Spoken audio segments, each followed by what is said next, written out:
Hello everyone and welcome to the PDX Shopify Meetup. Usually we do these in person, but as you can see today, we've gone virtual. My name is Alana Davis and I work with e-commerce merchants just like yourself. I remove friction from your customers and increase sales for you by improving conversions for your e-commerce site, avoiding the costly redesign, and instead salvaging what you've already got with a website rescue. We're going to start off with a few introductions before moving into the presentation with our speaker, Brett Fish. We'll wrap up with some Q&A at the end, though I'm not sure on the exact timing here, but we'll do our best. A little shout out to our sponsors. Shopify is now the leading e-commerce platform designed for businesses of all sizes. Whether you sell online or on social media, in store, or on out of the trunk of your car, Shopify has you covered. Eric Davis of Little Stream Software, the maker of JSON-LD for SEO. JSON-LD for SEO helps your Shopify store win rich results in Google search, getting you more traffic, search traffic that converts better, all without having to fight for better rankings or paying constantly for ads. At the end, I will be asking for feedback towards either the end of the call, depending on timing, or I'll send out some surveys at the end for you to send your feedback in. Definitely let us know what you're thinking and if you have any feedback for future changes, if you like the virtual meetup versus in person, or if you have different topics or ideas. We love to hear it. It's how we improve going forward. I want to do a quick poll if we can to kind of get a better idea of where everyone's at within their journey, both within Shopify and within Facebook. So if you don't mind giving us a little bit of feedback as to where you're at, that would be really helpful, not just for us to understand the audience within our meetup as a whole, but also for Brett to understand who he's talking to during his presentation. Just gonna give it a quick minute, let y'all respond.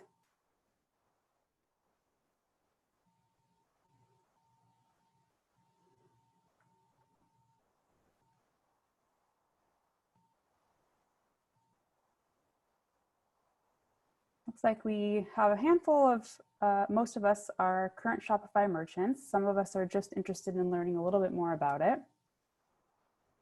And then for ad experience, definitely have some newbies, which I love, and a couple of experienced folks as well. So I'm excited to hear if anyone has any thoughts and questions as we proceed. I'm gonna let this go for just one more minute before I introduce Brett. So about 86% are current Shopify merchants.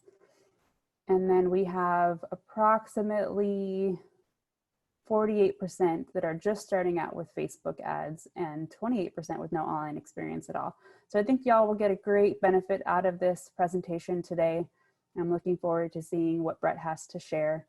I also have some comments in the chat that says we've got some newbies with a Squarespace site right now, interested in Facebook ad practices, and then we've been running non-profitable Facebook ads. So that's another great thing that I will see if Brett talks about today, but if not, we can definitely ask some questions maybe at the end and see if we can find other ways for you to get profit out of it. All right, so I'm gonna go ahead and wrap up this poll and we will move forward. And I'm gonna share these results so y'all can see them as well. Okay. So let's go ahead and introduce Brett Fish, our speaker today. He's the founder and principal of, is it Scopo? Is that how you say it? Yes, Scopo. Scopo, yep. I love it. Scopo Marketing. And today he's going to take us on a complete walkthrough of setting up Facebook ads with Shopify. So I'm going to hand over the controls over to Brett. Perfect.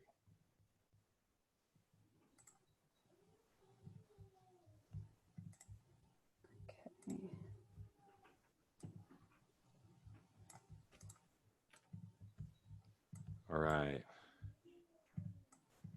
Can everyone see my screen? Are we looking good? Yes. All right. And let me just add really quickly, because for me, it does zoom in. So if you need to adjust it, you should be able to change the way that it's viewed so that it's viewed at 100% or fitting the window. If you click at the top of your Zoom, there's a view options. You could say fit the window. Okay.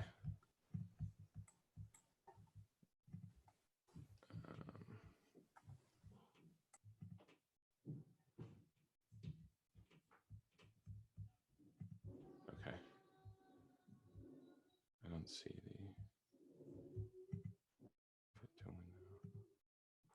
You're good. It's for us. It's something Oh, about my okay. setting is it does that all the time. It zooms Okay, in. I don't know why. cool.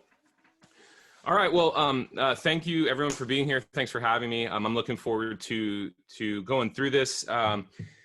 Obviously, I'm a big believer in this platform. We work with a lot of Shopify stores. I know one person in the chat commented they're on Squarespace. What's great is that this walkthrough definitely is relevant to Shopify, and we'll talk about a couple different specific Shopify examples. But you can follow most of these same steps with the other commerce platforms outside of the specifics we talk about for Shopify. So hopefully it'll be useful for everybody. And we're really going to walk through a start to finish so that you're familiar with all the different setup points that are the most critical. Obviously, we only have an hour. We don't have, this. We could talk about this all day, so we won't get into some of the advanced strategy. We'll be available, like Alana said, feel free to drop questions in the comments. I'll have my email address up on the screen in a minute. You can ask me questions there, follow up with me afterward. But we'll try to get through a lot of this so that everyone gets a really good grasp and walkthrough of how to get going with this. So what will you get today? We're through the whole thing. And just so you know, we might reference Facebook ads a lot. This will be the same for Facebook and Instagram advertising. So if you have an Instagram profile for your shop or your business and you want to advertise on Instagram as well, I highly recommend it. And everything that we do here today will be for Facebook and Instagram. You really just choose where you want to place the ad later in the process, and you can dictate whether that's on Facebook and or Instagram. So when we're referencing Facebook ads, that's for both platforms. So we're going to walk through setting up the Facebook pixel. The Facebook pixel is really cool, and we're going to talk more about that, but it's how you build audiences from your website traffic and track your ad results. So we're going to walk through that. We're going to walk through what I think is one of probably the coolest parts of Facebook ads, which is how we create targeted audiences. And there's a lot of awesome things we can do there. We'll walk through that. We're going to walk through choosing the right campaign objective. That, other than audiences, in my opinion, that's probably the biggest and most critical step, is understanding the different campaign objectives, why they are what they are, and how to choose them based on what you're trying to accomplish. And then finally, we'll walk all the way through to building an ad that connects customers so that you can see the whole creation process start to finish. So quick intros, and then we'll dive into it. I'm Brett. I live here in Portland with my wife and my two boys. I've been in marketing my whole career. I went to the University of Portland here in Portland. And I've been at advertising for a long time. I'm certified by Facebook with their Blueprint program as a media planning professional and ads product developer.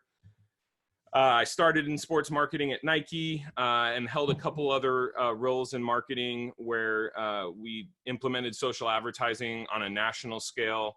And so it's always been a pet project. It's kind of interesting. My career arc has kind of arced with the emergence of social advertising as a viable tool.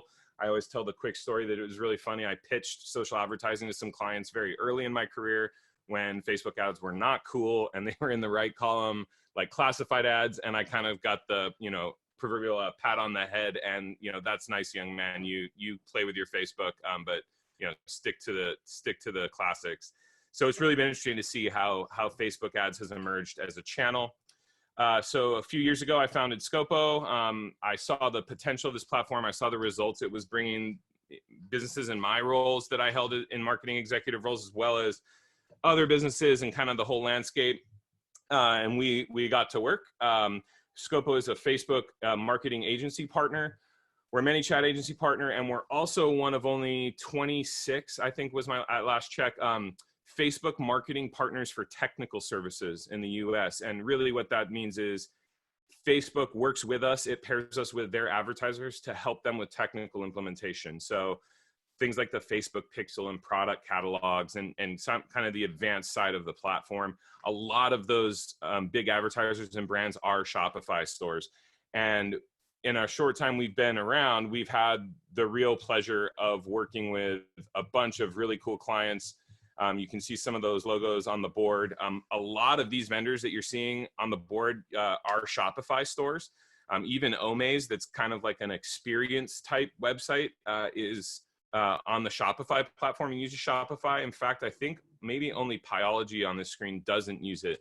But we've had the pleasure of working with a lot of great clients, helping them implement all these tools. And what's really neat is with this platform, the same things that we're going to walk through today for you are the same exact steps that we would go through doing work for any of these large national brands. So, hopefully it'll be really relevant, but these will be best practices for you, just like what we would be implementing for some of these really, really large advertisers. I wanted to throw my email on the screen real quick, so it's not just all the way at the end. If you have questions, if you get stuck, if you have specific strategy questions that we just can't get to on the hour call, feel free to send me an email. I am in full-time daddy daycare mode at home with my young boys. My wife is a nurse, so I'm on daddy daycare. I am home. I'm available other than when I'm on work calls. And so I'm glad to answer questions via email. So feel free to shoot me an email if you have questions, anything more specific, get stuck. I am here to help. So usually at this point of the presentation, when I give this kind of walkthrough, I talk about how great Facebook ads is and the power of the platform. But I wanted to pivot a little bit to make this really current and relevant. And of course, you all are here because you're interested in Facebook ads and wanting to learn more and make sure you know what you're doing when you set them up and use them. And to the one commenter's point about profitability, we'll work on that as much as possible. And then I'm glad to provide more insight as needed. But it's a really interesting time. Obviously, we're all, adjusting and adapting and dealing with the current climate as well as possible. It's impacting everyone in different ways. But one of the really intriguing things about the times we're in now is kind of on this side of Facebook and Instagram and social marketing and content marketing and advertising. Facebook's reporting up to a 70% increase on their platforms. And that's between Facebook and Instagram and Messenger and WhatsApp and everything.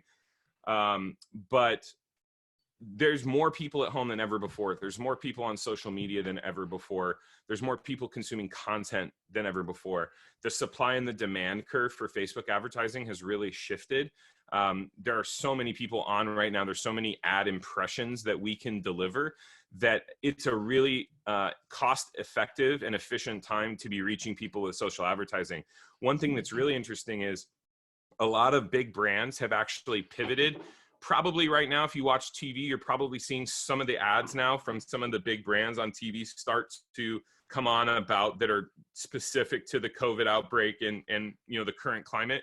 But it took them several weeks to do that because they had to film those spots and produce those spots and get them in their media buys.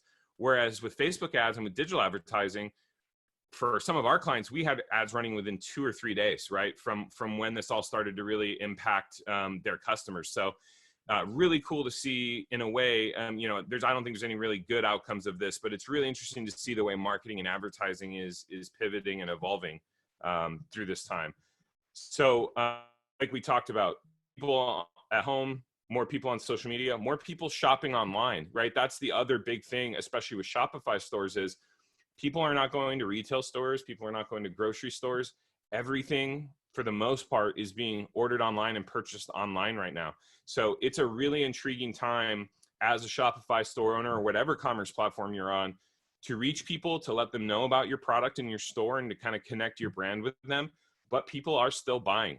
We saw some sort of panic dips right away at the beginning, and it's rebounded to pretty normal levels. And one thing I just wanted to show you is we get these really cool aggregate reports based on all the clients that we work with, right? We get their aggregate results.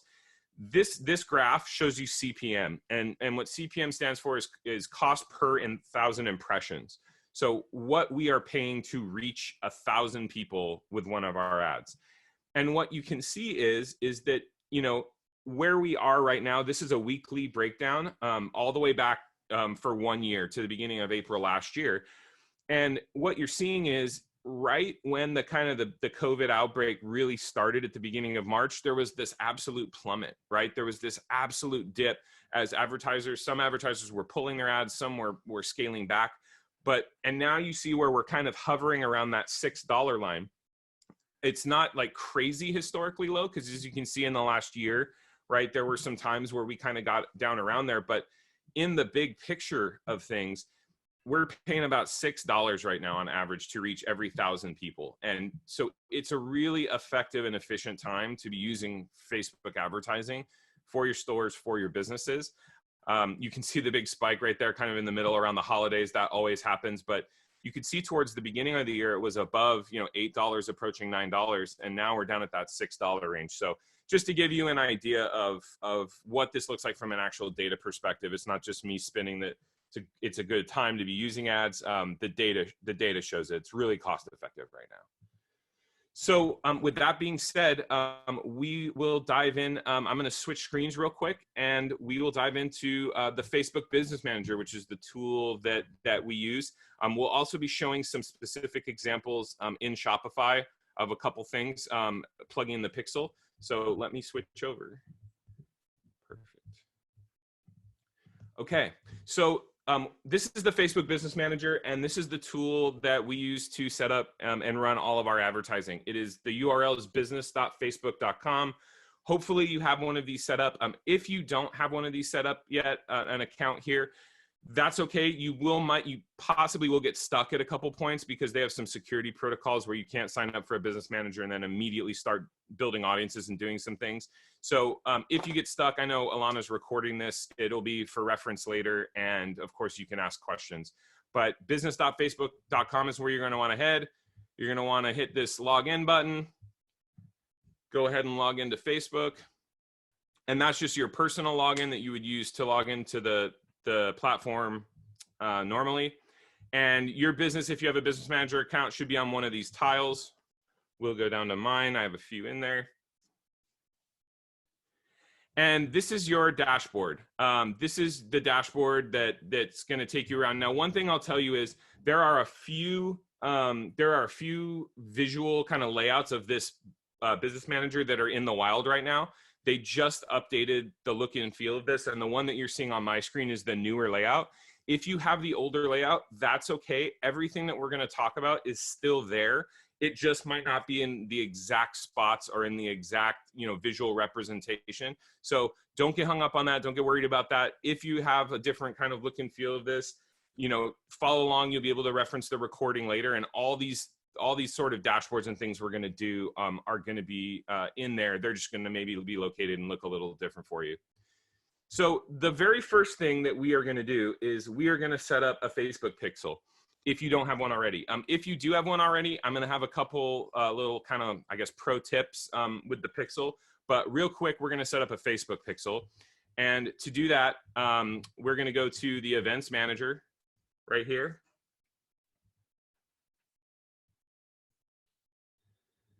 Let me go down to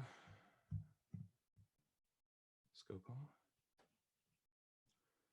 And right here, there's going to be a blue button that says add a new data source. And there's a little drop down. It might look a little differently from you if you're on the old layout, but there's one that says Facebook pixel. And so what you're going to do is go in here and you can name it. One tip I'll give you on the naming, it doesn't matter. This isn't a forward facing thing that your customers are going to see. I would name it the name of your store. I can tell you as an agency, we sort of get turned around when someone names it like Facebook Pixel, and then we go in and we have like 20 of them that are named Facebook Pixels. So I would name it the name of your store. You can enter your website URL. We're going to walk through how to set it up on Shopify, so don't worry about that part yet. But the real cool thing and the real quick take on the Facebook Pixel and why this is the very first thing I want to do. The Facebook Pixel is this awesome piece of code that Facebook provides that connects your store and your website with the Facebook platform. What it does is it lets you create audiences of people that are visitors to your website for social advertising. It lets you track, especially with Shopify, because Shopify has an awesome kind of out-of-the-box integration with the Pixel. It lets you create audiences of people who are viewing your products, adding things to the cart, making purchases. You really get a ton of data out of it. The other thing it lets you do is it lets you track ad results. Because it connects your Shopify store with your Facebook ads, the Pixel will actually communicate back and forth so that Facebook knows that the people who clicked your ads are the same people that are taking actions, visiting your website and making purchases. So it's a really essential tool for tracking the results of your ads, as well as just for the audience creation and data aspects. And we're going to go through audiences in a minute, and you'll see some of the awesome audiences that we can create with this. but the pixel has to be in place first. So go ahead and create your pixel, and it's going to take you, I'm not going to create another one right now, but it's going to take you through, and it's going to ask you if you need setup instructions. Just say you're going to set it up yourself on that and click OK. And then once you create your pixel right here in the Events Manager, it's going to show up. These are some of our client pixels. And right below the name of your pixel, there is going to be this little number right here that's your pixel ID. So what you're going to want to do is you're going to want to take that pixel ID and copy that. And then you're going to want to go over to your Shopify store. And we have our sandbox store open. This is really simple. If you don't have your Shopify store open yet, that's okay. But you should be able to remember it's really, really easy. But I'll show you exactly where to go. So this is kind of, it's obviously a strip down. This is our sandbox Shopify store. But down in sales channels, under the online store, when you click online store, it's going to open all these sub menu items. Go all the way down to preferences. And when you scroll down right here under Google Analytics, there is a field and an area for Facebook pixel. And all you're going to do is paste. Oh, I picked up an error too. All it's going to do is paste. You're going to paste the Facebook pixel that you just created in Facebook Business Manager there. And that's it. You're going to click the save button and you are set. Shopify, probably of all the commerce platforms, has the best integration with all the Facebook advertising tools out of the box, this included. This automatically sets up the pixel across your entire website. So what's really cool is, in addition to finding out if someone added something to your cart or made a purchase, it also sends back the data on what product. So if it says, so-and-so made a purchase on your site, it also fires back what product it was, what the value of that product was. All of that is automatically set up by entering your pixel code here. One caveat I will mention is, if you are using an alternate checkout tool or plugin, sometimes there's upsell or cross-sell plugins that people use, and it alters the checkout process. There are some considerations there, and sometimes you need to set up the pixel within those tools as well to capture kind of the whole user journey. So if you're using one of those alternate checkout apps, or if you're using an upsell app or something like that, there might be some setup things there. Obviously, we can't go through all the different possibilities and iterations right now, but just know that if for some reason you're seeing an issue and you use one of those, that could be the one consideration. But other than that, you're now set up. Your Facebook pixel is ready, and you're going to start getting activity. And what you'll see is, and we'll just use a day as an example, what you'll see is you'll start receiving activity on your pixel. You'll start receiving page views and view contents. So you'll start seeing, it'll say active. You'll start seeing the active status almost as soon as you get that pixel set up and you get it connected to your Shopify store. So that's it. That's getting the pixel set up, and that's really just a data point for you. So once you have that set up, you're good on that front. You have it in your Shopify store. You're set. You're set. We're now ready to start sort of creating and developing ads, because we have the data we need and because we can track the results. So go back up to the upper left-hand corner here. This is the main menu, and click, and you'll see a bunch of different options. We're going to go to audiences. So let's click over to audiences, and I'm going to walk you through. This is probably my favorite part of the platform. So let me find, here we are. Okay, so this is the audience dashboard. Like I said, I think this is one of my favorite parts of this platform and what it can do. And so there are three main types of audiences that you can create in Facebook ads, and we are going to walk through all three of these. So the first one is probably the cool, well, maybe one of the coolest ones, but I think the one that most people will get excited about. It's called a custom audience. So go ahead and click custom audience. And what's going to come up here, it should come up here. Let's refresh this and try again.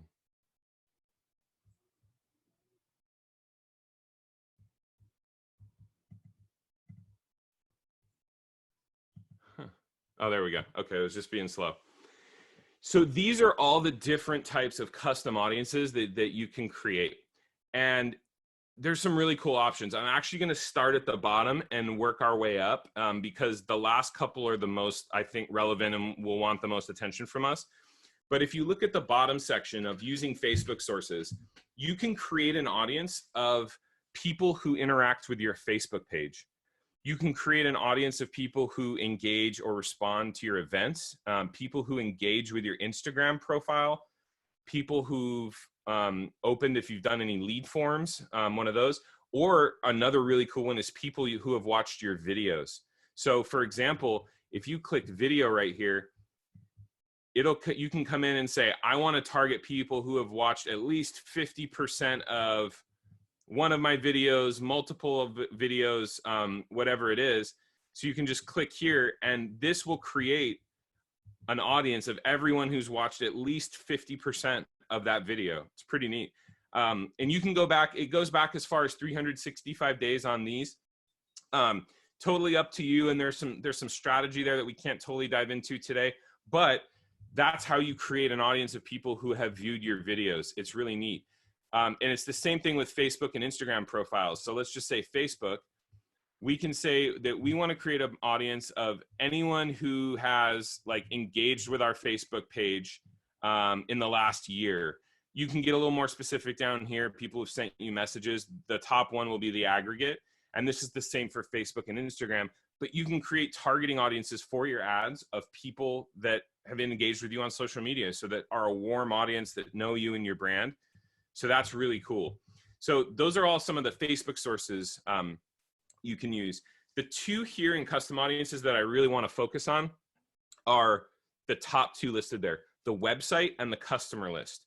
So I'll show you, we'll show you the website first. So the website is where our beautiful pixel comes in that we just installed on your site. So right here on this drop down and creating the custom audience, it should have the pixel for you that you created. If it doesn't, there's a way to connect your pixel to your ad account. We'll show you that on the tail end when we're wrapping up, but your pixel should be in there. And so what it's saying is we want to use this data from this pixel to create an audience.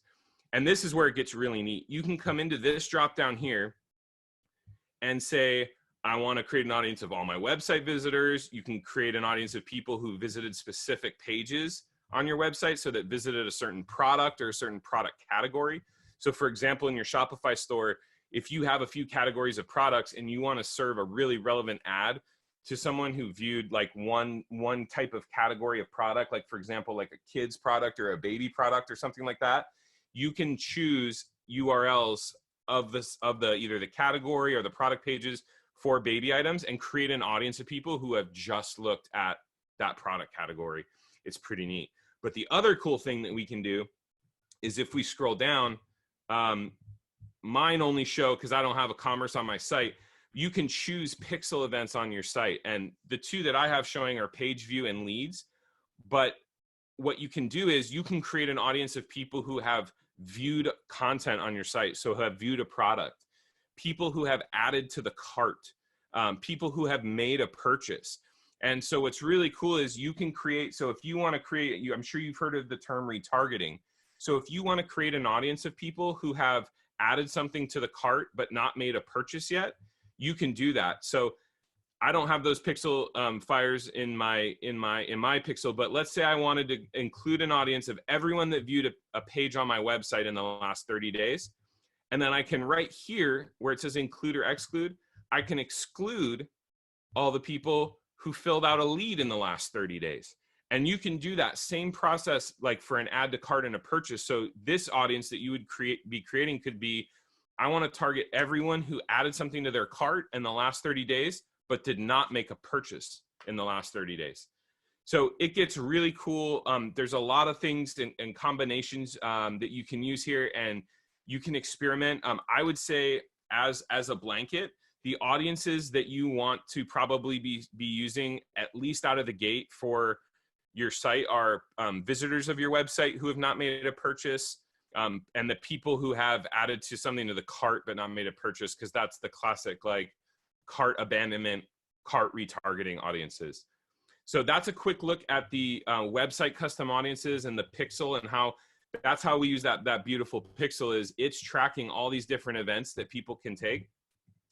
And so you can get a really cool mix and breakdown of those different audiences. So that is a custom audience. And the other custom audience that we're going to look at is the customer list. So this is exactly what it sounds like. It is, you're uploading, you can export a list of your customers from Shopify and upload it into Facebook, and Facebook will match all of those customers to user profiles on their system and create an audience of those people. Now, where that differs from the previous step of using the website audiences, for a lot of various reasons, sometimes the pixel does not fire. Maybe someone's using an ad blocker, maybe someone's using a pop-up blocker of some kind, whatever it may be, and the pixel doesn't fire.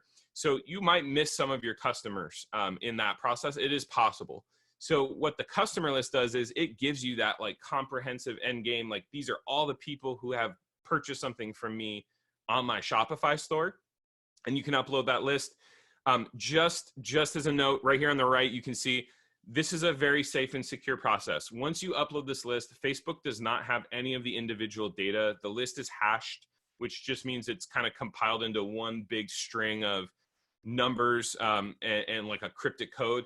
So this audience doesn't exist as personal information and everything. Once you upload it, that's gone. It just exists as an audience. So we get questions all the time about, is this safe?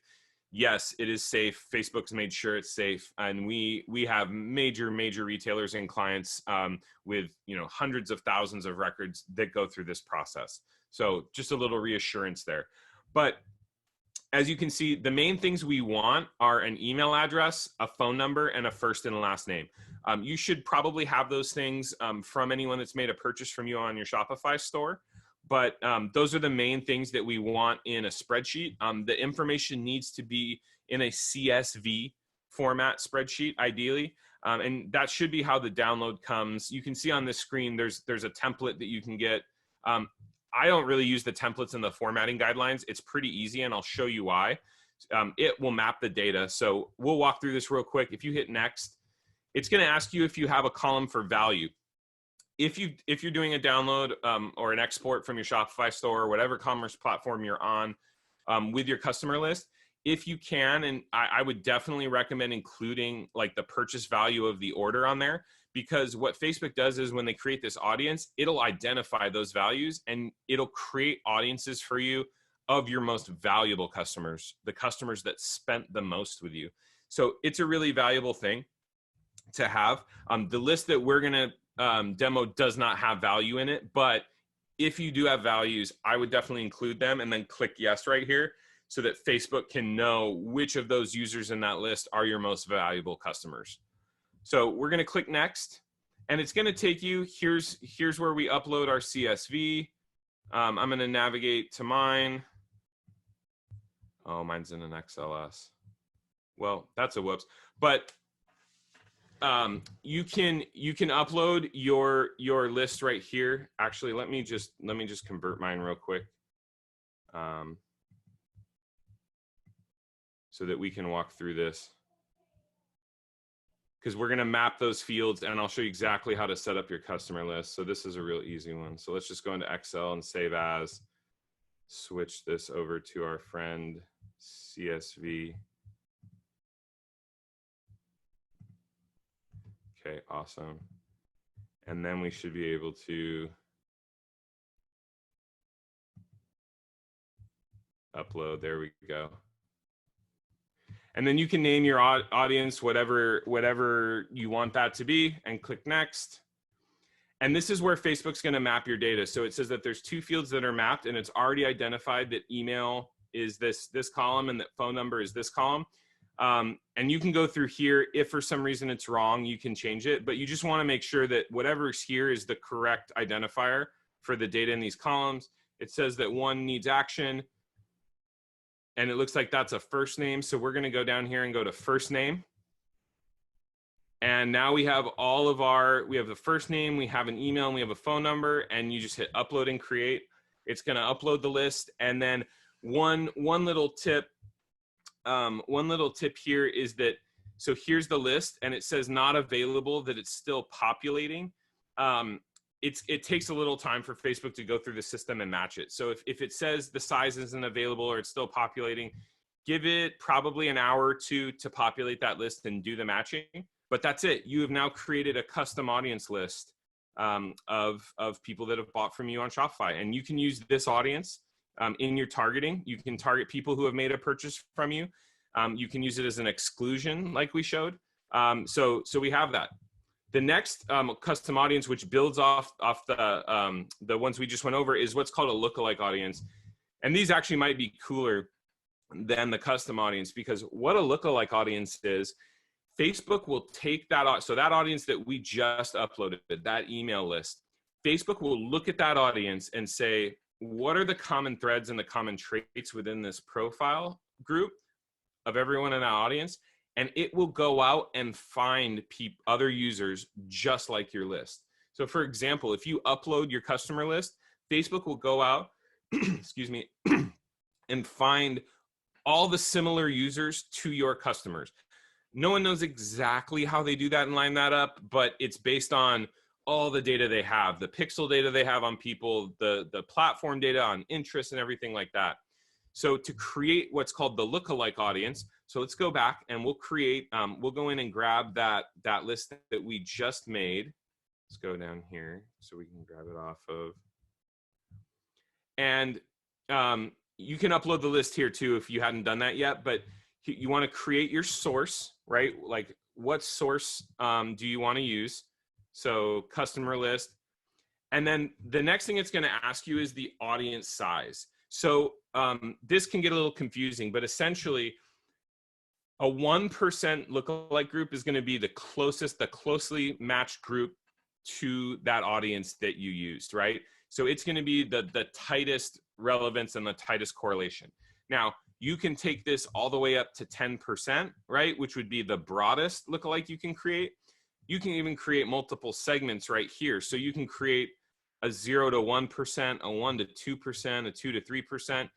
And once again, there's some strategy here and we can't get all of that into that today. I would say probably your best bet is to start with either a 1% or a 2% lookalike audience, because those are going to be the closest match and the closest connection to the source you're using. So if it's your customers on Shopify, it's going to be the users that are the most similar to your purchasers.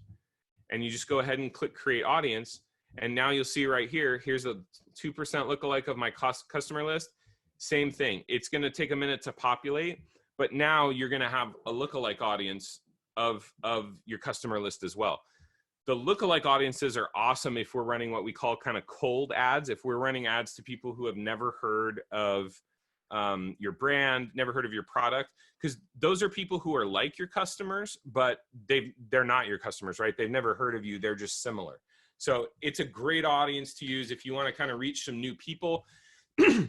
Excuse me. We'll talk about interest in a minute as well, targeting interest, but lookalikes are another really cool way to reach new users with your brand, your store, your products that are like your customers. And so more likely to maybe be interested in purchase from you. And so there's custom and lookalike audiences. And the last one we're going to go over is, I think, kind of the one that comes to mind for most people when they think of Facebook advertising, and it's called a saved audience. And so a saved audience contains all of the awesome targeting capabilities of the Facebook platform. So we can just call this audience our test. You can include custom audiences here. So let's say we want to go in and we want to include that lookalike audience that we just created. That'll be right here. You can look at them individually as lookalikes and custom audiences. You can add that here. And this is where some of those targeting capabilities are. So right here is where you can choose geography. So right now it's set to United States. Let's say, since we're doing this with PDX Shopify, I typed in PDX, it's not going to know what that is. We can do Portland, Oregon here. And here comes Portland, Oregon. You can target by city, country, zip codes. There's a lot of different ways to do it. And what you'll see is when I type in Portland, it's going to give me Portland and a 25-mile radius. That's the default. You can change that. So if you want to bring it in tighter and say, I just kind of want, most of the Portland metro, you can leave it at 10 miles. you can blow it all the way out to 50 miles and capture a bigger region. But this sets the geography of where your ad shows. This is super useful if you have shipping restrictions, if your product is only relevant, like if you sell a product that's very Northwest specific, you could target Oregon, Washington, right? Specific states. If you know you're a Portland-based business, you can keep it just in Portland, and this makes sure that your ads aren't showing to people, you know, across the country, in other countries, where, you know, they wouldn't be customers, you can't fulfill orders, whatever that looks like. So you can set your geography right here. You can set the age range of people you want to reach. One thing to note is there are some restrictions. 18 is kind of the safe one. If you go younger than 18, excuse me, you have to be careful about what you're advertising. If it's a pretty safe product and brand and store, no problem. But there are some restrictions when you go under 18. Obviously, we don't want to be advertising, you know, things we shouldn't to teenagers. So, and that age goes all the way up to 65 plus. You can target by gender. So if you have a very, you know, female centric product or something that, you know, your store for moms, right? Specifically, you can make some of those gender choices there on who it reaches. You can target specific languages. Like if you're bilingual or multilingual and you want to appeal to another audience, you could target other audiences other than English speakers here. And then down below, and we're not going to be able to go through all of the options, but it's really important to show you. This is where kind of, I think Facebook's the most notorious as an ad platform for targeting. This is where you can target all of the different demographics. So you can go, let me scroll down here. You can target people by their education level, by financial, you know, what kind of percentage of income brackets they're in, by life events, you know, anniversaries and birthdays. One of the campaigns, just this little tip, I mean, one of the campaigns that we run for a lot of clients is we have what we call evergreen birthday campaign, where we come in and we just say either their birthday is upcoming in the week, or we can choose a birthday month. So for example, you know, right now, like their birthday's in April or May, and do like a birthday special, a birthday coupon code, some kind of special offer. And we just have running all the time. So a month, the people who have birthdays coming up get a birthday ad and a birthday offer from us. Same with anniversaries, engaged. There's a lot of cool things you can play with in there. Friends of is cool. So you can target friends of people with birthdays and friends of people with anniversaries. There's a bunch of cool targeting options there. People who are parents, relationships. The work one's pretty cool. If the employer's big enough, you can target people from certain companies, people within certain industries, job titles. And there's a few other really cool ones down here. We're not going to go through all of them, but just to show you interests, there's all sorts of categories here that you can go after that, you know, are relevant. So if you have a boutique of some kind, right, you can go to shopping, clothing, women's clothing. There are a ton of options. The other cool thing is if you come down here to behaviors, there are some other cool things in here. Under digital activities, you can choose by operating system. You can choose admins of Facebook pages, people who are small business owners, tech adopters. There's all sorts of options in here. And if it's a little daunting, there's a lot of options. It doesn't actually take too long to go through all of them. You can also come in here in the search bar and just type in. So if like you're, let's say you do baby products, right? Or kids products, you can type in baby and it's going to give you right here all the interests that are related to baby. So that can be a little bit of a quicker take. I find when we go through and we kind of browse through all of them, we get some interesting ones that we might not have thought of searching of, but it's an easy way to search and find all the related interests that you can target. And then once, like, let's say baby shower or something, you know, you want, now you can click this suggestions button and the suggestions will come back to you with a lot of the relevant ones, right? New parents, infants, diapers, whatever it may be. So this is a really easy way to go through all these interests and find ones that are most relevant to your store and your products. So have fun with these. You know, experiment with different kinds of custom audiences. Definitely upload your customer list. Definitely create some audiences of website visitors, of people who added something to the cart but didn't purchase. I would definitely create audiences of people who are engaging with you on Facebook and Instagram, who are watching your videos. all are great options to run your ads to. So, and then create lookalikes too of those website and customer audiences to make sure that you're reaching new people that are similar to those people. So that's audience creation, and there's a lot of fun combinations and things you can do with it. There's a lot of resources online about the best audiences to use. There's even books. There's a book called Retargeting Recipes that gives you some great retargeting combinations to use. But this is one of the coolest parts of the platform, and to me, it's really the foundation of any good ad campaign, because it's really important when we create ads that your ads connect with your audience. So if you can be really focused with these audiences, you can connect, write your copy and create your ads so that they really speak to that audience. So that's audiences. So that's the second main part. We got our pixel in place. We got our audiences in place. Now we're going to go in and we're going to start building some ads. So if you go back up here to the menu, we're going to go to this very first option, the ads manager. This is where we build our campaigns and where all the magic happens. Well, not all the magic. The audiences are pretty magical. So we'll go in here. So the quick take, and we're not going to dive into crazy detail on this, because if you just search some of these things online, like a Google search, Facebook has a ton of help articles and a ton of resources on all the details around these things. But the quick look is that every campaign has three main levels to the structure: the campaign, this first tab, the ad set, this tab, and the ad. And I will walk you through and show you exactly how those all interact with each other, because it's kind of how they roll up. So at the campaign level is where we set our objective. And one of the things we talked about was objectives, and that was something we were going to talk about. So let's create a campaign. You're going to click this green button right here to create your campaign. And it's going to say, great, we're creating a campaign. We have to name it. We'll call it test. If you're running an ad related to like credit or finance or employment or housing or politics, you have to select this category right here. But since we're Shopify stores, I don't think that's really going to be probably a big deal for most of you, just to make you aware. Bidding type, we're going to leave this as auction. That's fine. That means Facebook's going to go out and deliver your ad as efficiently as possible, kind of within their marketplace.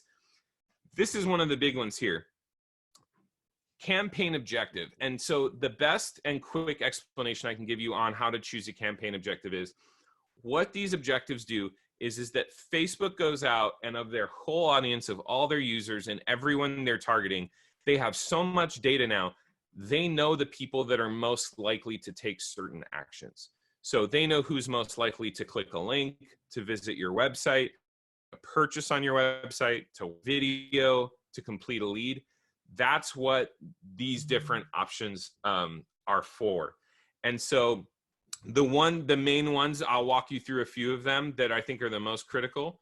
And like I said, these are all available online. So if you have questions, and on the reach objective, you can say, Google Facebook ads reach objective, and Facebook has really, really helpful comprehensive articles on exactly all the details of what these are. But a reach campaign will reach everyone in your audience. It is not discriminating within that audience who's most likely to take an action. If I want to reach all moms that live within 10 miles of Portland, it will serve your ad to as many moms within 10 miles of Portland as possible within your ad budget. So that can be an effective one if you have a smaller audience, or if, for some of like the retargeting ads, like, if you don't have huge website traffic and you want to reach everyone who's added something to their cart in the last 30 days but hasn't made a purchase, you can use the reach objective there. Traffic would be to send users to a website, so it's website traffic. It can be useful if you're just trying to get website traffic going to your site or your store. You don't have a lot of data. Traffic can be a good option to get started, but that's to drive website traffic.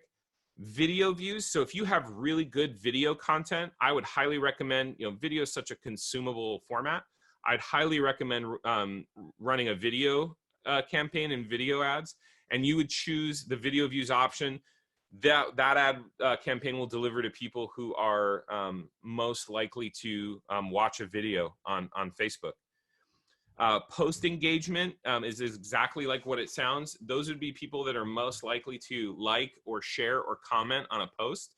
So if you have a really great post that has done really well on your Facebook page, and you want to get it in front of more people, you could run a post engagement campaign and reach more people that are more likely to kind of build up that social proof, those likes and those comments and those shares.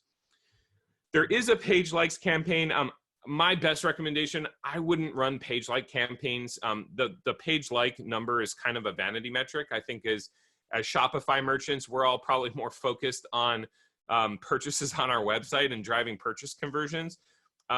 If you really want to get your page likes up on your Facebook page, you can run one of these campaigns, but these ads show to people who are most likely to like your page, and there's a big like button right on it.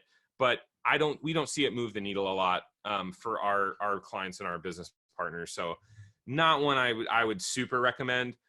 If you're promoting an event, there's a campaign objective for event responses, which is exactly that, promoting events. Messages can be a real cool one. If you are doing anything with ManyChat, if you are doing anything with chat bots or Facebook Messenger on your stores, I know ManyChat has a cart abandonment follow-up sequence that you might have connected to your Shopify store. Messaging ads will let you run ads to people who haven't used Messenger and are most likely to engage with you on Messenger. So it can be a really cool way to do like a special or a promotion exclusively in Messenger to build your Messenger subscriber list. So that's what that's for. The one that I want to focus on the most, though, is conversions. A conversion with the Facebook and the Pixel can be just about anything. It can be someone filling out a lead form on your site. It can be someone taking a certain action, but what it can also be, and really relevant, is a purchase, an add to cart, one of those really valuable high intent actions on your Shopify store. So we're going to create a conversion campaign, and there's a couple options here. We're going to skip creating the ad set and the ad for right now. We'll walk through those in just a second. You can A/B test. Campaign budget optimization is the one that I would turn on. And that way you can set your budget, either daily or lifetime budget for the campaign right here. So let's just say this campaign, we want to spend $500 total and not more. That means it'll shut off your ads once you hit that $500 threshold. The quick look at campaign budget optimization is I recommend it. It used to be that we had to set budget for the ad campaigns per audience. So every audience we wanted to reach, we had to set an individual budget. And that got kind of cumbersome because if we had multiple audiences, right? If we had a lookalike audience, if we had an audience of Facebook followers, if we had an audience of people who added to cart but didn't make a purchase, we'd have to go through and manually set budgets for all of those audiences. What campaign budget optimization does, it's often referred to as CBO. You can put all those audiences in their own ad sets under your campaign, and Facebook will, looking at the data in real time and the metrics and using its AI, will identify the audiences and the ads that are performing best and giving you the best result, and automatically put more budget and more resources towards those ads. So it's kind of an automatic optimization, as it says with the budget optimization. So I'd recommend you turn that on. If you want to know more about CBO, I would give it a Google search, and there's a lot of information on it, but it's universally being touted as the best way now to run campaigns amongst agencies and agency owners and those I'm connected with. So turn on CBO, set your lifetime budget for your ads. You can set a daily budget. We tend to find that a lifetime budget seems to get a better result just in how they handle and manage those budgets. But whatever you set this as, whether it's a daily budget or a lifetime budget, you will not get that. So if you say a $500 lifetime budget, your campaigns and ads will turn off as soon as you hit that $500 threshold. So you will not get overbilled.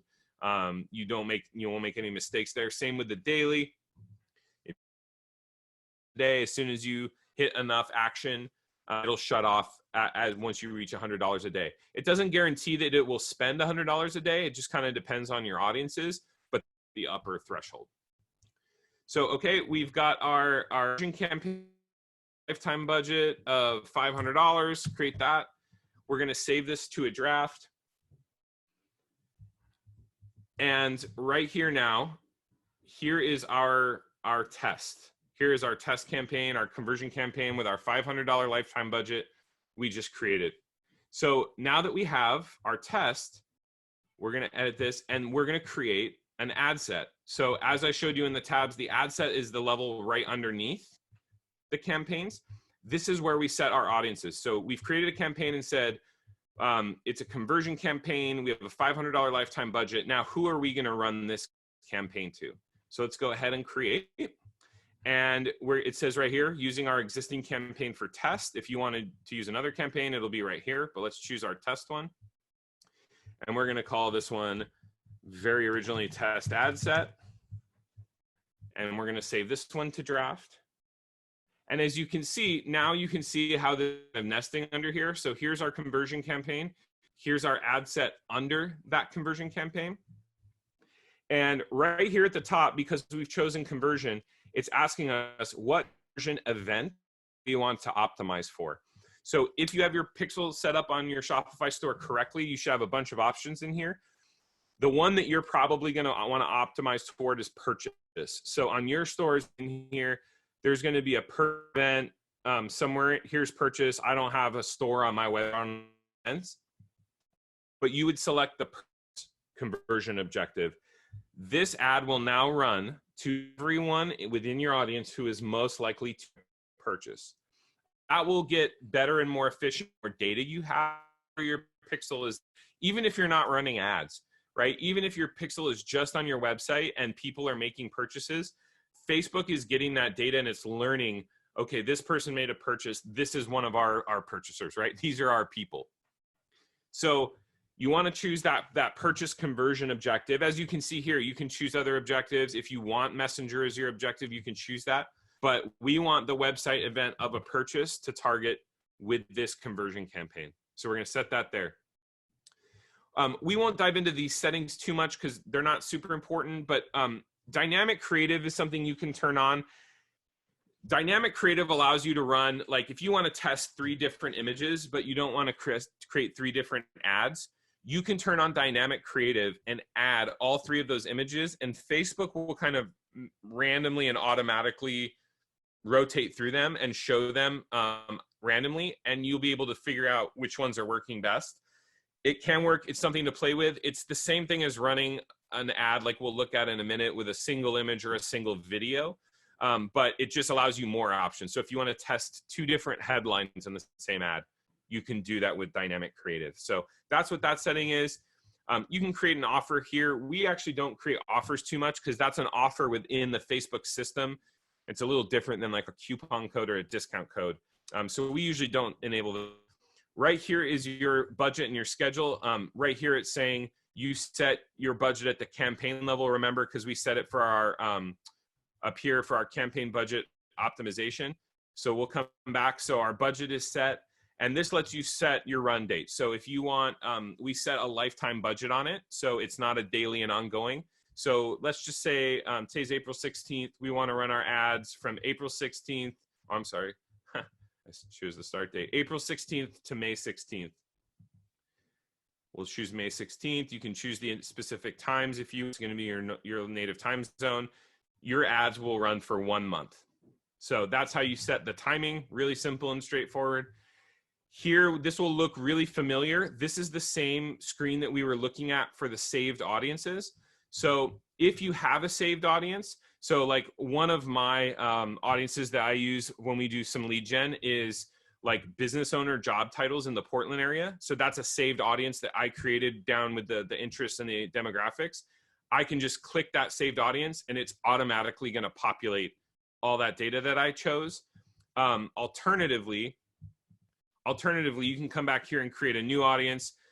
You can come in here and choose those audiences that we created, right? So let's say we want to run it. Okay, we want to reach that 2% lookalike audience that we did earlier, and I want to exclude right here everyone who is already in my ManyChat list that we created that lookalike to. So that way we're reaching the lookalike, but we're not reaching anyone who we already have the lead for. And then you can control some of the other options, the geography like we already went through. This is all the same as we were in the saved audience. So you can either use the existing one you created and saved or create a new one. There's some other options down here that you can play with. If you want to reach people who like your page or friends of people who like your page, you can do that with events. You can do some events advanced combinations of they like my page or not. You can play with some of these to create that audience. But that's all kind of what we went over with the saved audiences. Now, the placements here is one thing that I want to make sure I point out. So by default, they'll have this automatic placement selection, which is recommended. That is Facebook's entire environment and ecosystem of placement. So, and I'll show you below exactly what that means. If you click manual placement, you now get a list of everywhere your ad is going to run, which includes Facebook, Instagram, Messenger, their audience network, which are kind of like banner ads. It'll actually create banner ads on relevant websites. And you can see down here, these are all the individual placements. So the Facebook newsfeed, and it'll give you a preview right here on the right. Stories are real big, right? Like Instagram stories. Your ad will run on Instagram stories. So you can look through all these different places it's going to run your ad. What I will tell you is, especially when you're getting started, Facebook recommends placements because what Facebook will do is it'll learn what placements are working the best and put your ads there. We tend to focus on the news feeds, the Instagram feed and the Facebook news feed, where most people are looking, consuming content. Here's the good old right column that we love. Here's the video feeds. And then here's story placements for Facebook, Instagram, and Messenger down here. A lot of times we'll deselect in-stream, search, in article, apps and sites, and we'll keep it pretty much to stories and to the news feeds. That way your ads are showing kind of in those main real estate areas. Stories especially are a great place to advertise. For those of you who spend a lot of time on Instagram, you know how big stories. It's kind of undervalued real estate right now. So you can choose, you can play. If you want to leave this as automatic, that is totally fine. No problem. That's what Facebook recommends. Kind of from the experience and the pro tip side of things, I'd probably start focusing with the news feeds and the stories to get started. And then as you get more data, as you have more success with it, you can expand and try those other placements. But that's kind of the big part here with the placements. And then down below, they will give you a couple options. What do you want to optimize your ad for? Those conversions, landing page views. If you're running a conversion campaign, you probably want to optimize for that conversion. And then it just gives you this little attribution window, which just says that anyone within 1 day of seeing your ad or 7 days of clicking your ad, if they make a purchase, that Facebook's going to consider that they were a part of that process, and they're going to take credit in your reporting and say, we helped drive this sale. So there's some options here too. If you want to play with what that looks like, that's totally up to you. This is the default, and this is what we usually leave it as, and we don't want to get too into the weeds and messing with all the settings. In general, Facebook's recommended and default settings are usually a pretty good option, and then you can tweak them as you want to. But that is your ad set. So targeting, budget and schedule, and then placements. So now the final stage of creating your ad campaign is the ad itself, right? The imagery, the copy, the headline that we're gonna use. And so we're gonna come in here. We're going to create our ad. Once again, it's gonna ask us, do we want that test campaign we created? Yep. Do we want the test ad set we created? Yes, that's the ad set I want this ad to be part of. And we'll be super creative again and say test ad 1, and we're gonna create our ad. So once again, as you can see now when we're editing, this nested hierarchy, here's our campaign, here's our ad set, and here's our ad. So this ad set, all of the ads that you create in this ad set will use that same targeting, that same placement, that same budget and schedule.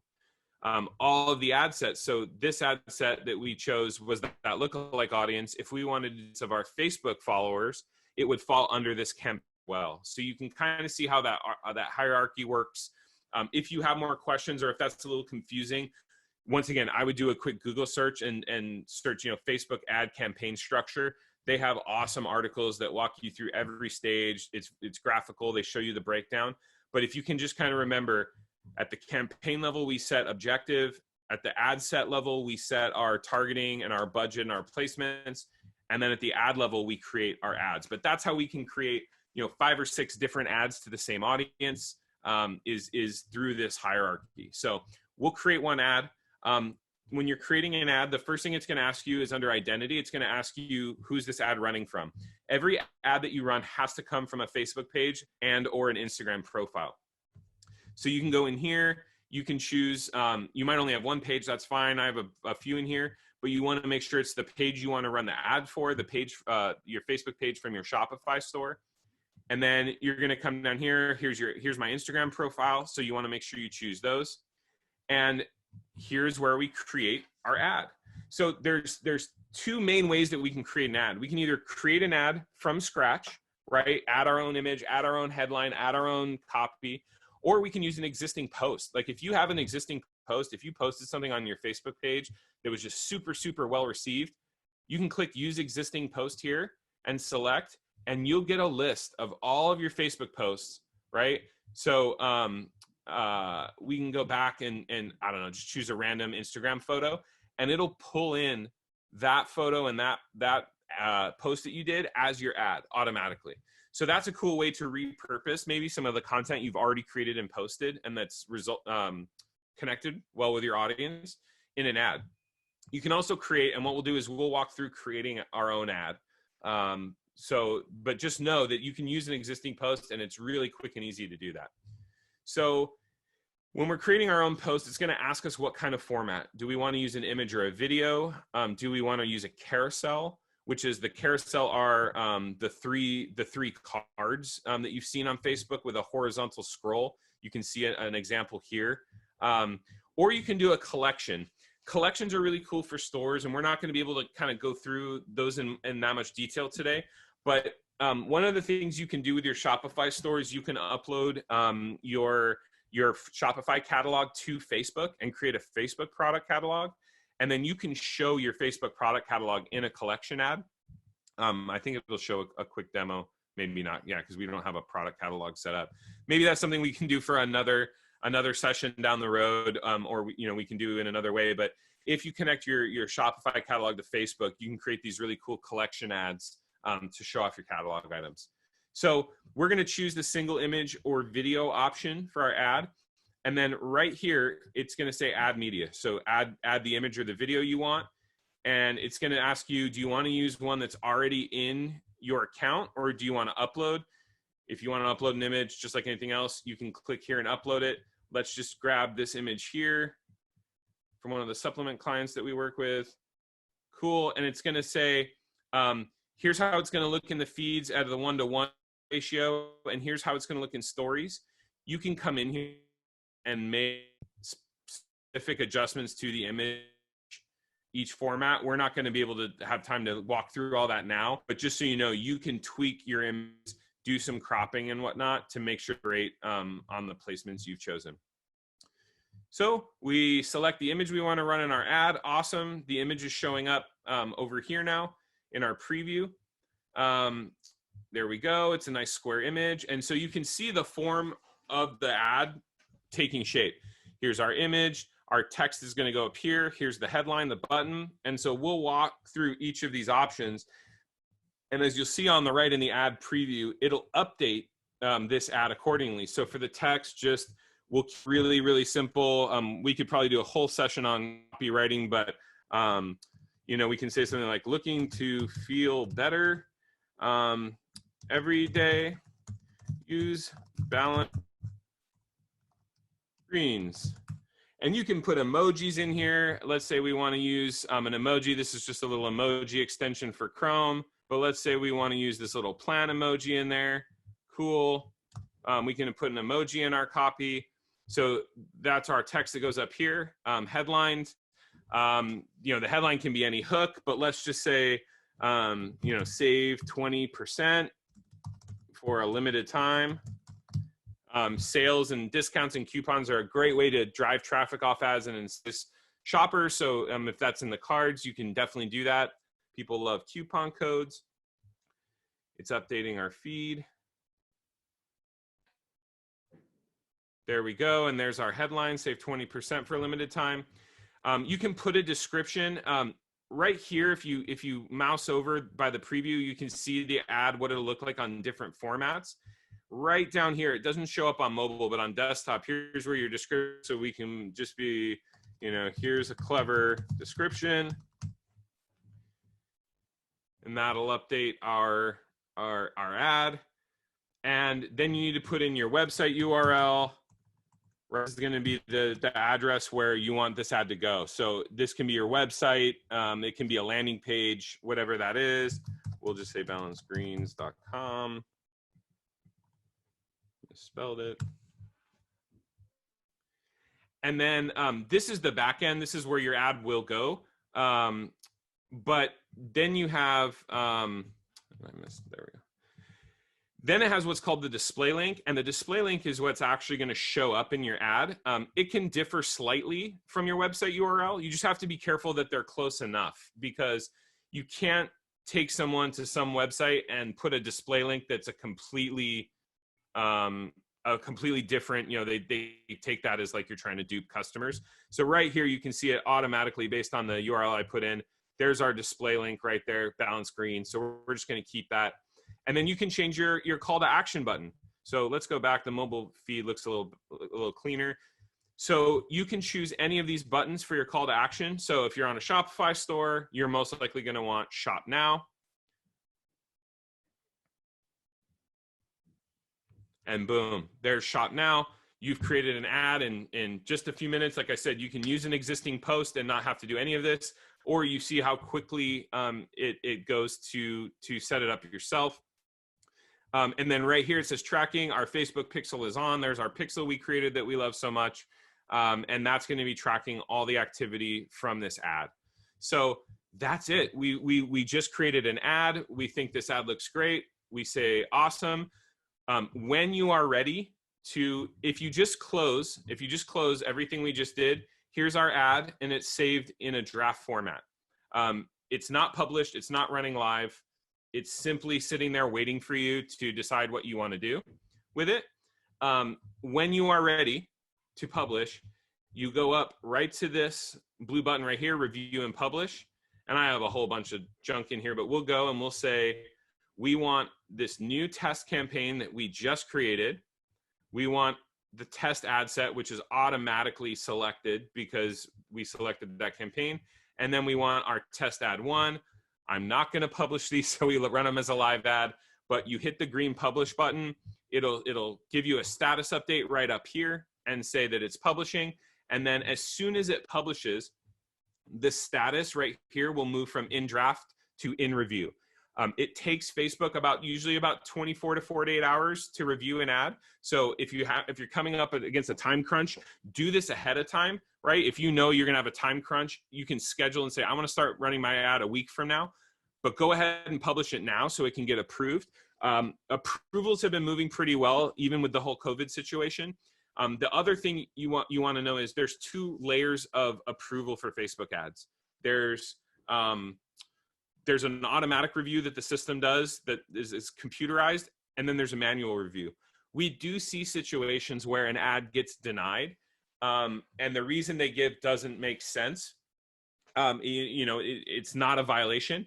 You can request a manual review if that happens, and then usually once a human on their end looks at it, they'll be able to sort that out. But sometimes the automatic, it's like anything else with automation, it can be a little touchy. So just so you know, don't freak out. We get ads denied all the time for all sorts of reasons. If it gets denied, don't worry about it. Just request a manual review if you look at it and it seems to comply with whatever reason they gave you for the rejection. One quick tip, you cannot have, if you're using an image or a video in your ad, the real estate of that image cannot contain more than 20% text. So of all of the pixels on that image, your image can't be more than 20% text. And they just do that to make sure that Facebook and Instagram don't end up, being billboards. So like the image we used, there was some text on the bottles and whatnot. That's fine. The whole image cannot contain more than 20% text. You can put text on an image. So if you're doing a sale and you want to, maybe make an image in Canva or something like that and write, sale across the image, you can do that. You just have to make sure size-wise, it's not more than 20% of the image, or it'll get denied and rejected and it won't run. So that's it. We've created a campaign. We've created an ad set. We've created an ad. We've published it. It's in review. It's ready to go live. Once it starts running here in the ad manager, you will see, like, you will start to see your results, and you can play with what columns it shows right here, but you will start to see all of the results that your campaign's getting, how many people it reached, how many impressions it delivered. This one was a link click campaign, so how many link clicks did we get? Here's one that we ran, that we spent $100 and we got 104 link clicks on it. The frequency, you can see all the stats and results. If this was a conversion campaign, like what we created, this metric, it would say per purchase, and you could see what you're paying per purchase. So that's it. We created our ad campaign, we set up our pixel, we created our audiences. If you have any questions about maybe some more advanced tactics, I know one of the questions before we started was, we've been running ads not profitably. Hopefully this gave you some insight into maybe how you could tweak some things, use some audiences, use the pixel, make some adjustments. I'm glad to answer questions. I know we're running maybe just a little over time, so I'll throw it back to Alana. Maybe we could do some Q&A. But that's the structure, that's the gist, and that's the flow. And you've created your first ad campaign for your store. Thank you so much, Brett. That was enlightening. Honestly, I don't run Facebook ads for myself, so This is definitely something new for me. So that was really exciting for you to take us through it. My pleasure. And I know it's a lot of info, so this is being recorded, so you can reference back. I wanted to make sure we moved quick enough so that we kind of got through the whole thing, but don't feel overwhelmed. It's pretty easy to walk through. Take your time, watch the video back, pause at sections and whatnot. You got this. Yeah. And we do have a lot of questions, so I want to try to get through as many as we can. Okay. So to start off with, there was a couple questions around Kit, and if folks are already using Kit for their Facebook campaign, is that good or is that good enough? And does that change based on creating a pixel within Facebook versus using Kit directly? That is a good question. I'm actually not familiar with Kit, so I can't speak to I'm assuming it's an app, something with pixel. Yes, you should. If you already have a pixel set up and it's accruing data for your website, the overarching best practice answer is yes. I would use it. The pixel is all about data. So if you already have a lot of data, whether it's I'll look into Kit a little more, and then I can hopefully provide some more detailed answers. But you want to use the pixel if you've already been creating data that has the most data. As long as it's your data on your site, then that's definitely what you want to use. Yeah, and it basically Kit is like an automated employee, if you will. So it's like an automated tool that helps you. So okay. But yeah, definitely, I think that's a great follow-up question to come back. Sure. I'll look into it. And I'm glad to provide some more info. Yeah. So there was a question on the Facebook Pixel ID itself. Doug had mentioned that he had many lines of code instead of just a single number. Mm-hmm. Can you? So when you create your pixel, the pixel that if you were going to implement the pixel on a standard website, it's not just a number. It is a chunk of code, a section of code that you insert in the header of your website. So when you're going through the setup, it will sort of provide that code for you. And if you're using, if you want to implement it manually on a site, you can use that code to do that. However, because Shopify's integration with the pixel is so awesome out of the box, they already have it built in and structured. All you have to do is go back to that event manager tab, and I can do it on my screen. If we go back here to the event manager, and someone asked, I saw a question too about how did you get to audiences? While we're right here in the menu, there's a tab for audiences, and whether it's right up here for you or it's down in one of these options, there is a section for audiences, and that's how we got to that audience screen. But for the pixel, if you just go back to your events manager, and once you have that pixel created, once you've gone through that process, it'll show up right here in the data sources. It's just taking a second to load. It'll be listed right here, and you can go in here and get that code again, but the pixel ID will be listed right under the name. And that's all you need if you're on a Shopify store, is just that pixel ID and putting it in that settings dashboard that we looked at. That's all you need for a Shopify, that full code block. And I think, can you actually show them from here how you get to the create audience button? Because I think that's where a lot of folks may have gotten confused as well. Yeah, sure. So, and let me show you, and this is where, and I apologize because obviously I can only work in the view that we have. This is, they have two kind of layouts of Business Manager that are out in the wild. They haven't transitioned everyone over to the new layout yet. I don't know why. I wasn't on the new layout for a time, so I was on the old one for a long time too, even though that we're an agency partner and we do a lot of work for them. But in your menu up here, even if your menu doesn't look like this, the old menu kind of went all the way across the screen. There will be a link or a tab for audiences.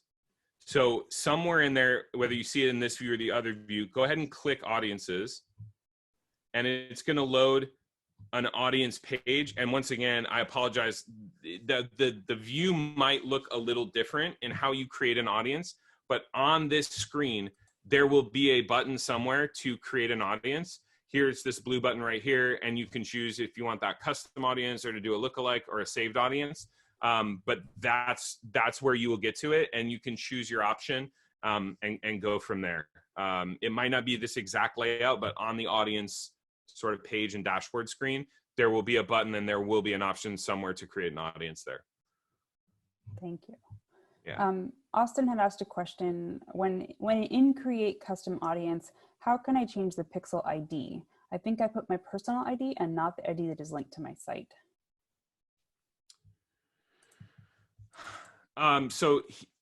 So the pixel, I want to make sure the pixel that he has on his site is his personal ID, not his business or store ID. Yeah, that's what it sounds like. And Austin, I can allow you to talk if you want to clarify that question. You're unmuted right now.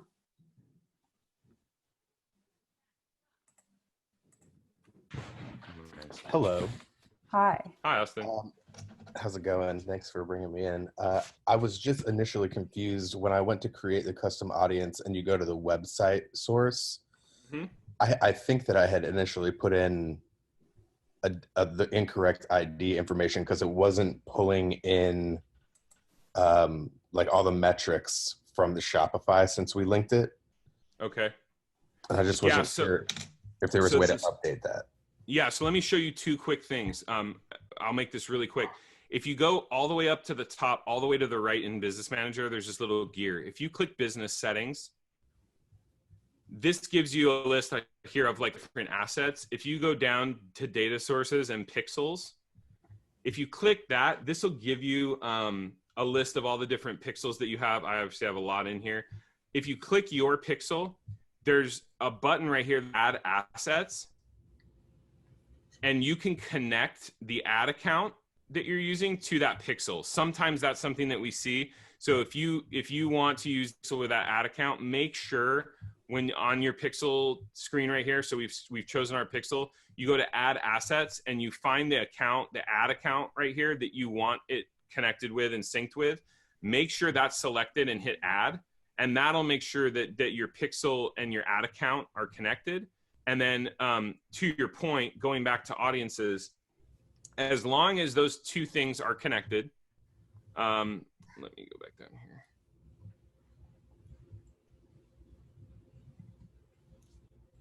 When they're connected, if you come in here and you go to create a custom audience and you go to create that website audience, you should have that pixel here as one of the options to choose from.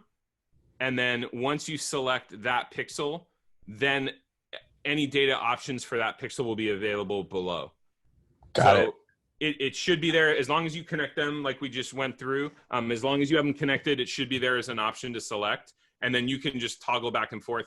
Some websites have multiple pixels for different reasons. So you can just choose the one that you want to use and has the data you want. And then it'll have all the corresponding data and options below once you select it. Totally fixed it. Thank you. My pleasure. Perfect. Thank you. Okay. So then Andy had a question. Why would you ever not just use a 1% lookalike? Don't you always want them to be the closest as possible? Right. That's a great, we actually see, so the quick way to look at it is the platform has gotten a lot smarter. They have so much data. It's really evolved. one of the recommended practices is, in a lot of situations, is to actually leave your targeting as broad as possible so that you're not excluding anyone sort of accidentally or unintentionally, and you're letting Facebook and the platform go out and find the right customers for you.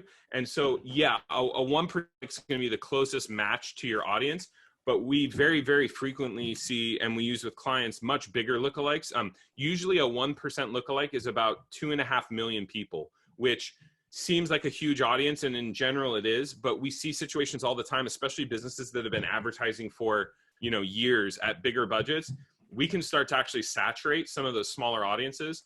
So if you expand your lookalike, it's still finding people that are somewhat similar to and related to your audience, but it's broadening the pool of the audience size and the reach. So for a lot of stores, especially if you're like a more local or regional, maybe a 1% to 2% is what makes the most sense. But we see lookalikes all the time, the 6%, the 8%, where it's still giving us somewhat relevant users, as opposed to just someone cold that we have no idea. They're still similar to the audience we want to reach, but it gives you a much bigger audience pool to pull from. So that's where some of those bigger percentages come in, is just giving us a bigger, broader audience that Facebook can look at and say, okay, who in this audience is going to be the best purchase, conversion, who's going to convert on the site, and just kind of giving it a broader audience to work with. Perfect, thanks. Okay, and then Matt had a question on saved audiences. How do you differentiate from folks you want to reach on Facebook versus Instagram? Sure. So, in a saved audience, and I can actually show you. So what you would want to do is, there's a couple of ways you can do it. What you'd want to do is you would want to create an audience first. You'd want to do a custom audience and come in here and create an audience of Facebook, from Facebook. And then you'd want to come in here and do a custom audience of people from Instagram, right? So now you have the audience of everyone that's engaged with your Instagram and the audience of everyone that's engaged with your Facebook page. And then what you can do is, in a saved audience or in the ad editor itself, you can include, we'll just pretend, the audience that's the Facebook audience, and you can exclude the audience that's the Instagram audience, and vice versa, if you want to. So you don't have to do that. So for example, if you want to reach just your Facebook followers, you can include that list. We'll just pretend this website visitors one is Facebook. You can include that list and it'll go to those people. There can be sort of cross-pollination there, right? Because it's possible that people that are following you on Facebook also follow you on Instagram. So one great use case is, like, if you want to just grow your Instagram following and you want to make sure that none of your current Instagram followers are the one that see an ad, that's where you would come in here, and then you could choose your Instagram audience in the exclude, and that will make sure that none of your Instagram followers see the ad you're running. So you can kind of play with those combinations, but that's how you can, make sure you differentiate. It's only going to my Facebook followers. It's only going to my Instagram followers, or, there's other combinations. If you want to reach anyone who's a website visitor, but doesn't engage with you on social yet, to get them to follow you on social, you can have website visitors as your include, and then exclude all your Facebook and your Instagram followers. So that's how to do that. Perfect, thank you. And then we had a question, considering social media usage is up 70%, can we assume social media paid advertising has increased dramatically as well? Not necessarily, and I think the easy answer is, part of this, and this whole kind of current climate we're in, is we're kind of taking this day by day, right? Things are changing day by day. What we saw was, on that graph that I showed originally in my slides, right kind of when the COVID outbreak really started to take hold in the US and we started to see cases rising and stay-at-home orders in place, we saw a huge dip, right? We saw a huge dip in the cost of reaching people. A lot of advertisers were pausing their ads. A lot of advertisers were pulling back because there was just so much uncertainty. No one really knew what was going to happen. What we've seen since then is sort of a return to normalcy. That a lot of brands and businesses and advertisers have realized, okay, this is happening, but people are still on social. People are still consuming content. People are still buying. So there's been a kind of a return to normalcy. What we've seen is that obviously a lot of the businesses that have closed or have been forced to close, obviously they're probably not doing a lot of advertising right now. So we've seen a decrease in a way on for a lot of those businesses that can't operate right now. For other businesses, we've seen an increase on the front of a lot of, big brands have shifted a lot of spend to social advertising because the situation's so kind of volatile and evolving right now that they don't want to put a bunch of money into producing a TV spot and then 2 weeks from now it's irrelevant, right? So we have seen a lot of spend come to the digital side. So digital advertising has increased, I would say, for those who are still in business and for a lot of those brands. But as you could see in that graph and that chart, the costs haven't gone up, right, exponentially. And part of that is that supply and demand curve is flipped, where there's so many more impressions right now. There's so many more people on social and consuming content that it's kind of balanced out and normalized. So even though maybe there's more activity at the moment, it hasn't, resulted in increased costs or more difficulty reaching people because there's so much more volume available right now. And then Matt had another question. If I want to A/B test different ads, audiences, or even objectives, what is the best way to do that? Can I manage that within one campaign, or would that be better across multiple campaigns? Yeah, Matt, there's definitely ways you can A/B test within a single campaign. And one of the easiest ways to do that is when we created our campaign, and I'll actually hop back here so we can look at that. When we created our campaign, but if you want to test different audiences, for example, you can add each of those audiences as its own ad set within one campaign. So if we go back to our conversion campaign, and let's say you want to test an audience of your Facebook followers versus an audience of your Instagram followers, you could come in here under this campaign that we created for conversions, and this ad set could be, when we select our audience down here, could be the audience of our Facebook followers. And then we can create another ad set within the same campaign and have this ad set be your Instagram followers, and split test between those two. And within that same structure, you can do the same with ads, right? So we created this test ad 1. If we wanted to duplicate this ad like this, and then have another ad within that ad set, it's working. Now we have 2 ads in this ad set, and we could come down to this new ad that we just created, and we could change the image, right? So we could say, let's test a completely different image in this ad. You can do the same thing with, so I don't know, we'll just use this pretty picture of Portland or whatever this is. We'll use this other picture in this ad, and we'll see which of the ads with the different, picture performs the best. You can do that with headlines. You can do that with copy, right? Create some differing variations of the same ad and see which one performs well. So yes, you can do all that in the same campaign. And on that note, you can also test campaign objectives. So, the campaign that we created was a conversion campaign for a purchase. Maybe you want to do a campaign for website traffic and just see if the website traffic campaign converts better. You can change your objective and do that as well. The other thing that we talked about real briefly, and we didn't get to dive into, but you can also use dynamic creative, this option, to split test. So I'll turn it on real quick so you can see what it looks like. So if we turn on dynamic creative and we go back into the ad that we created, now you can see here, we can select more images. So we can select, any of these images that we want to use in our ad, and it's going to add them in here, and we'll automatically rotate through these. And you can see from like the headline too. So let's say we want to split test another headline. We can say, get 20% off, right? As opposed to our other headline. Facebook's going to automatically rotate through and show those, and give you some of those options as opposed to doing a completely different ad. It's another way of doing it.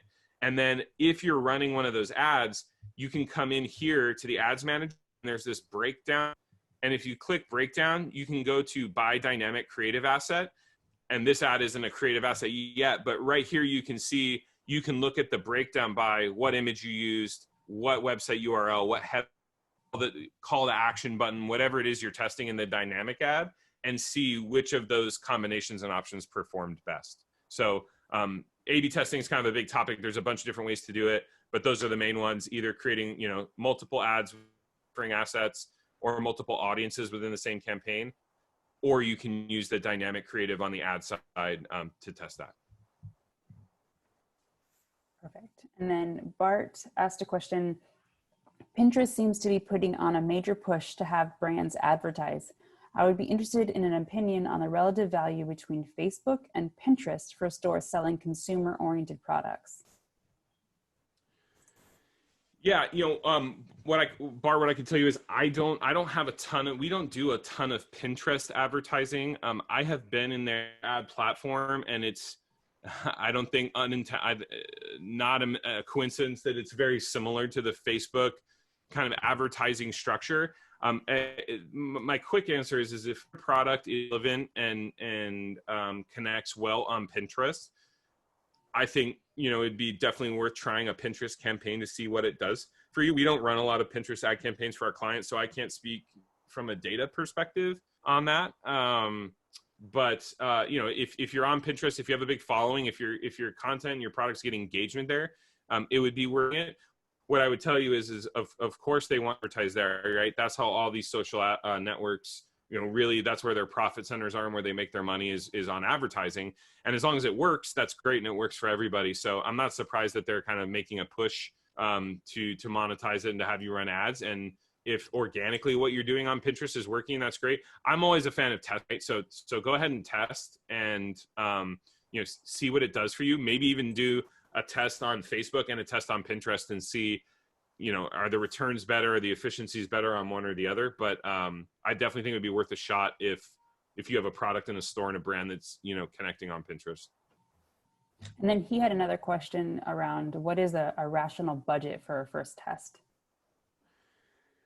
That's a really it's a really relative question, and I think part of it is you kind of get what you pay for.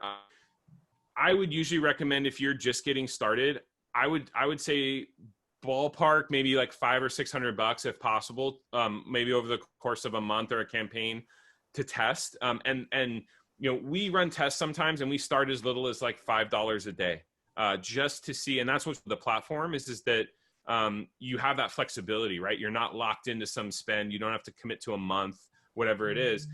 We started at really low, $5. I would say $2 a day is probably where you'd want to start. If you're getting started from scratch and you don't have any data, what you have to understand is that some of the process is going to be getting data, right? Facebook trying to figure out with that pixel data who's clicking on your links, who's going to your website, who's making a purchase. So I would say start with at least $10 a day if you can. I'd say a $500 to $600 budget for a month, because it's about $20 a day is like a really good testing budget to start with. But you can run a test campaign at $5 a day, spend maybe $150, $200 in a month, and see what it's doing for you. And then of course, if it's working great, you can always up your budget. Those would probably kind of be I think, good benchmark to plan for. And then Kef asked a question: if you run a video and select a call to action, as in Shop Now, how does that work? If the video is on YouTube, for instance, how does that then direct them to the Shopify store? Right. So the videos that you're going to use need to be native on Facebook. The issue being, if you run a video campaign and it's on YouTube, you would have to send the user to YouTube to view that video. It wouldn't be able to populate directly in the ad. So in that situation, what you're sending them to would be YouTube. It would not be your store. So it doesn't work. It doesn't work to use YouTube video and then also have a link to your store. What I'd recommend is, hopefully you have that source file of your YouTube video. There's also some websites you can go to where you can download YouTube videos if you happen not to have the original file. Download the source file, upload it directly into Facebook in the ad where it asks you, do you want to add an image or add a video? Upload the video directly into the Facebook platform there, and then you can use the URL back to your store and the call to action button for Shop Now, and it'll take them to your store while still having the video be the creative. but you can't, unfortunately, you can't link to YouTube and to your store within the same ad at the same time. And Tatiana had a question, she didn't have an option for using a post to create an ad. Is that possible that I have an old version of Ads Manager? It's possible, and Tatiana, I'd be glad to help maybe look at it and help you troubleshoot that. But there can be a few reasons that might be the case as far as using an existing post to create an ad. The one thing that I would check is, we came in here in the business manager and we went up to this gear icon, because this is kind of after we add all these things, this is where we manage our assets. I'm sure if you come down here to pages, that the Facebook page you want to use is in the list. You here where it's going to say who has access and what level of access. I would make sure that the page is in here and you have full access to the page, and that it's properly connected to the ad account that you created. That can be an issue that we see, is that maybe you don't have enough access to the page to be able to use the post for advertising, or your access maybe within the ad account isn't where it needs to be. It's usually of that type that's maybe preventing that. So I would check that those are all connected and that you have the proper permission on the page profile and the ad account and everything like that. And then if you're still having issues with that, I'd be glad to help you try to figure that out. But that's usually where we see sort of issues and delays in connecting or having options available to you. It's usually a permissions or connection thing within the business manager. And then I know we're pretty far over time here. Thanks all for your patience. We have just a few more questions before we wrap up. Lori asks, do you have experience working with hemp CBD businesses? Yes, actually, we have just been with a topical CBD manufacturer. The quick take is, if it's a topical CBD product, so non-ingestible, you can advertise those on Facebook. Facebook has loosened their content restrictions so that you can pretty freely advertise topicals. We do have to be careful about the wording and the verbiage and the copy that we use, so we make sure we adhere to the platform terms. And as an added layer, we can't advertise a topical product and then have it go to a website directly that also has other ingestible and other types of products on there. So it is possible. There's some finagling. A lot of businesses in the space use more of like a lifestyle and wellness approach with their brand and their advertising on Facebook, and lead people to some kind of like quiz or something kind of as an intermediary before they would get to any of the product that might be restricted on Facebook. So there are some ways around it, but if it's topical product, you can advertise that directly on Facebook. That is. And then Amy asked a question. When I try to create a lookalike audience, it's telling me the data set is too small. What should my next step be? Yeah, so if you don't, so Facebook, there's a benchmark kind of that Facebook has put out, which is that the ideal size of your seed audience from a lookalike audience, just purely in the sense of having enough data to put together a good lookalike audience for you, is about 1,000 users in that audience is ideally what you like to have. So whether it's an email list or a website traffic list or whatever it is, 1,000 users is kind of like what you'd like to shoot for, to give Facebook the right amount of data to be able to make a good lookalike audience for you. If it's telling you that the audience that you have is too small to create a lookalike, my recommendation would be they're not going to create a lookalike audience for you. So maybe how do we grow that list, right? Like if you just installed your Pixel, you're probably not going to have enough data in there to create a lookalike audience from. So maybe just give that some time. The 1,000 is a benchmark. It's not a requirement. So you can create a lookalike audience.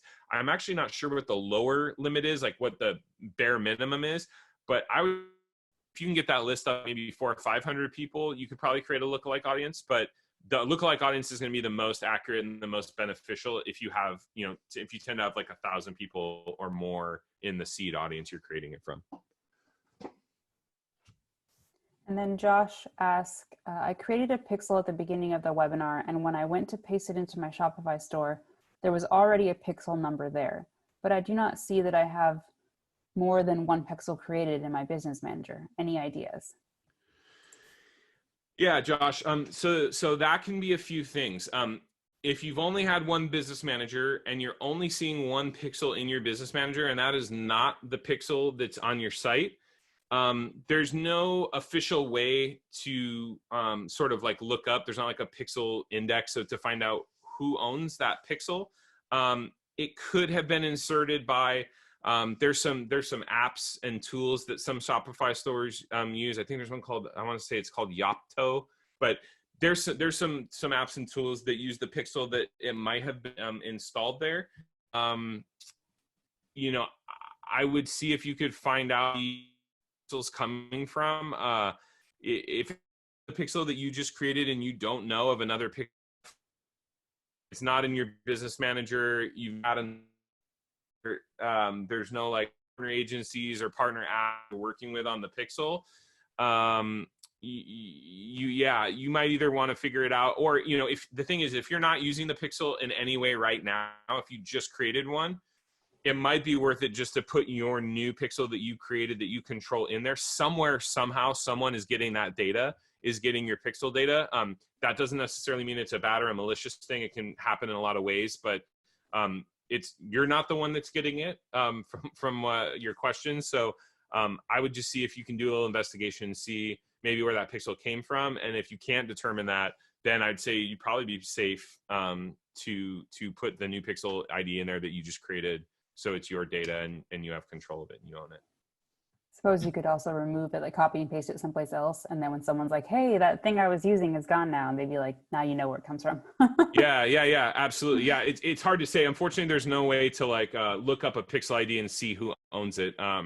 But what we see a lot is that either someone you worked with or one of the apps or one of the tools used or something used a pixel ID, and that's usually where those come from. So yeah, maybe save it, like Alana said, save it and then put yours in. And if there's a disruption in the force, so to speak, and that comes back to you, you can you can make a decision from there. Yeah. All right. And then Don asked a question, if you offer a free review or consultation. Yeah, absolutely. We don't have like an official package for it, but I'm glad to have a discussion with anyone that would like more help or that would be interested. And we can look at what you're doing now or what you want to be doing now, look at your store and your product, and we'd be glad to give you kind of an assessment and evaluation of what you have going and maybe what we'd recommend, and see, and just give you that. And then, if we can help, great. But yeah, I'd be glad to. My email address is just Brett, BRETT, at scopomarketing.com. So it'll be in the slides that were in the video also. So, feel free to shoot me an email, and, or you can find me on Facebook via Messenger, whatever works best. And I'd be glad to go over that with you, Don. And then I'm going to read off the last question. So while we're doing that, if those who are still here, if you have any other questions, now's the time to ask them. So Doug says, I don't like giving out my phone number, and I don't want to ask folks to do that. Am I being naive regarding getting good customer and prospect info?